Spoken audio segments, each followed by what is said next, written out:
What's going on, everybody? Welcome back to the Art Shack. So today I wanted to do a sketch that included some large mountains and in the background some very large skyscrapers.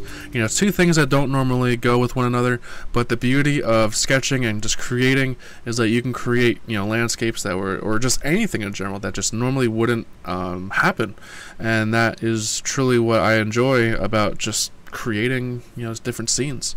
But this one I started off with just a light sketch, and you know, normally I would do a sketch with like an HB pencil, but lately I've been getting a couple comments, you know, like, hey man, your drawing is awesome, but I just can't see what you're doing. So for this one I want to see if using a 4B to sketch would help. But normally if I'm creating something or just, you know, sketching out an idea, I'll normally use like an HB pencil or something very close to that, just so that it's not too light nor is it too dark, and all the lines are usually very erasable at that point. But when you start going real dark real quickly, sometimes when you erase it leaves like a little mark or residue. Same thing with the darker H pencils, or not H pencils aren't darker, H pencils are lighter, but they're also much harder on the page, so they'll make indentations. So when you erase those, sometimes you'll still see the indentation, and when you sketch over that, that line will still show up. So it's kind of a bit of an annoyance, but at the same time, you know, it's still a lot of fun. So just keep in mind, normally when I sketch I'll use an HB pencil, but if you want to go darker, that's just fine. So for this, I just started out with the large mountain, and I wasn't really too sure what I wanted to do for the base of the mountain. So what I decided to do is I wanted to make like a path that comes around and winds around that initial mountain there. And so with that, I had to continue mountains further down the page, and so that's kind of what I'm doing in right now. So for the first half of this video, it's mostly just going to be rough sketch work. And I find that sometimes coming up with the general composition of the drawing takes a long time. You know, don't be discouraged if, you know, creating a very basic sketch takes you a few hours. It happens to me quite often, where I'll make a sketch and, you know, I don't like it, you know, but then I'll kind of go back to it, see if I can work anything out, and you know, a few hours later it's just like, oh, this thing is just not doing what I want to do. But for this one, I was doing like I think it took me 20 or so minutes to come up with the initial sketch. Alright, so here you can start to see I'm working in some skyscrapers in the background, and I kept these very simple and basic just for the sketching portion of this. The main thing with, you know, doing a sketch is you just want to get the main outlines going with a few details as placeholders that will tell you what you kind of want to be done to the image. The line work that I've done to the initial mountains, from that I can tell myself where I want highlights and shadows based on where the lines are. And depending upon how you sketch and how you kind of memorize what certain lines mean, that will, you know, kind of tell you how things are to be done later on. And then when you place a light source in, you can kind of figure out, you know, where you were initially thinking of what things were going to be doing as far as light and shadow. But if you come up with a method of doing that, it'll be very easy to put this sketch down and then go back to it later on, which can be very helpful too. But you know, what I kind of mean by that is that some of these lines that I've done, like depending upon how the light is hitting, I'll know that because it's hitting this object, it's going to cast a shadow, you know, in this area. So, and then also where the direct planes are, it's going to reflect that light, so it's going to be very light. So I know that this part can be somewhat complicated, you know, especially trying to imagine where a light source is and what it's going to be doing to the objects around it. What I always try to do is you know, try and picture what you're drawing as a 3D model that you can actually manipulate in your hand. And then when you have like a flashlight flashing on it, if you manipulate that object, you know, how the light will change as it hits objects and as it casts shadows, and if you rotate your image or your model slightly, you know, how that light will change, you know, depending upon what objects you have around. And you just have to remember, a lot of the objects will also interact with one another too, as far as how the light and everything plays off. But you don't actually really have to worry about that until you're up to that stage. So at the moment I'm still working out the initial composition, You know, at the pretty much at the moment, I'm not too worried about how the shading will all come into play. I'm just worried about the initial look and the composition of the whole thing.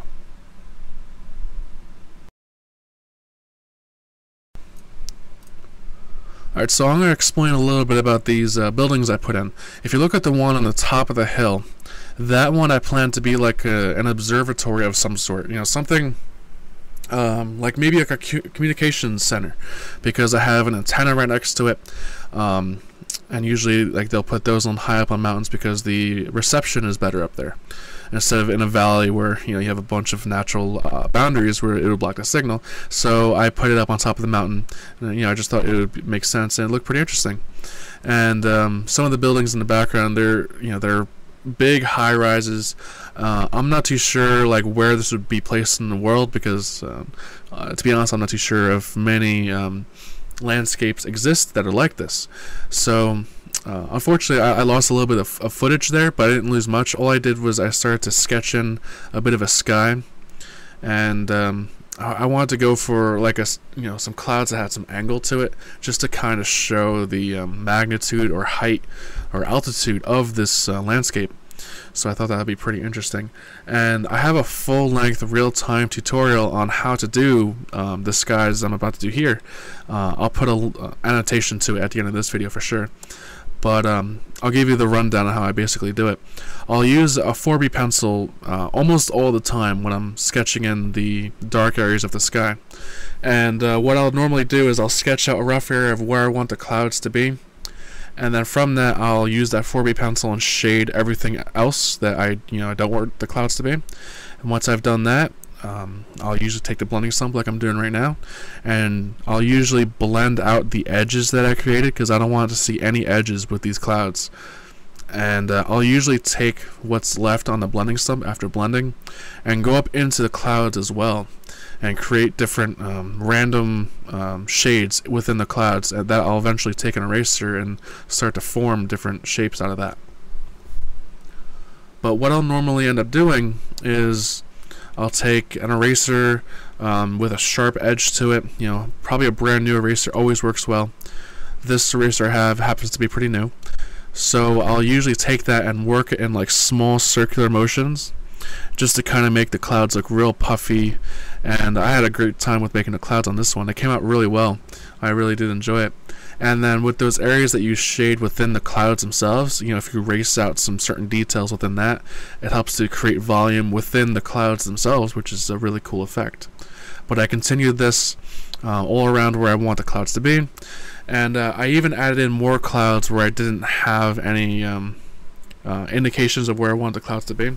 I'll even go in straight in where I have all the shading and just erase out some little clouds here and there, just to kind of give it a little bit more of a uniform look. And notice too with the contrast here, the buildings are really light, but at the same time they're not shaded in. I had the sky right around those buildings just to create contrast. So just keep in mind with contrast and everything, it really does help in the end with making an overall impression with the end image or result.